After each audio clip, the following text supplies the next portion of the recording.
The first tip-off we're going to get is likely going to be right here, something unusual. Moline Water Utility Manager Greg Swanson says his plant operators check what's coming in from the river every 4 hours. They'll adjust the water treatment based on what they're seeing. During a spill, that's too late. If we can keep a contaminant from entering the river, we don't have to worry about it subsequently in terms of treatment. Hundreds of potential contaminants sit throughout the Quad Cities. Each site gets inspected for its own hazards, but spills still do happen. Case in point, the Colby sinking. 39,000 gallons of fuel oil spilled from the towboat back in November, testing emergency crews and the water plants. We were really on the lookout for it.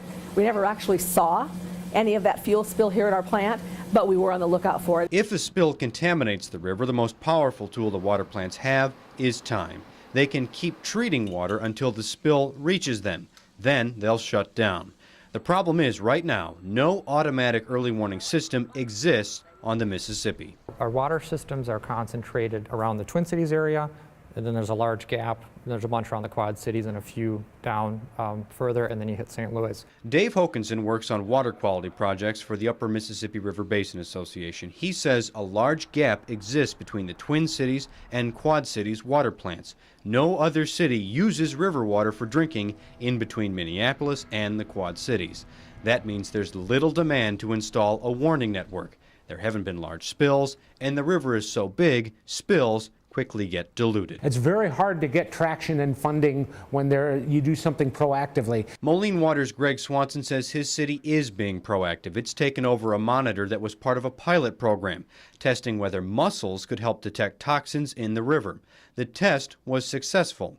Now Moline has its own mussels installed in the monitor at the Bettendorf Mid-American Energy Power Plant. But the key element is the bivalves with the sensors. The mussels. Yes, exactly. Those mussels filter food from the water.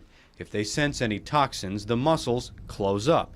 And when they do, an attached computer starts taking water samples. Tells the sample pump to start running so we can collect a sample of that water and then do a more detailed analysis. And it can also be used to trigger a notification to anybody that's on the email list, hey, something's happening here. The warning from the mussels provides Swanson the critical tool he needs to get ready for a possible plant shutdown: time. If we can get an hour, 2-hour notice, that's huge. Time to fill the storage tanks and figure out what's in the river before it turns up under his operators' noses.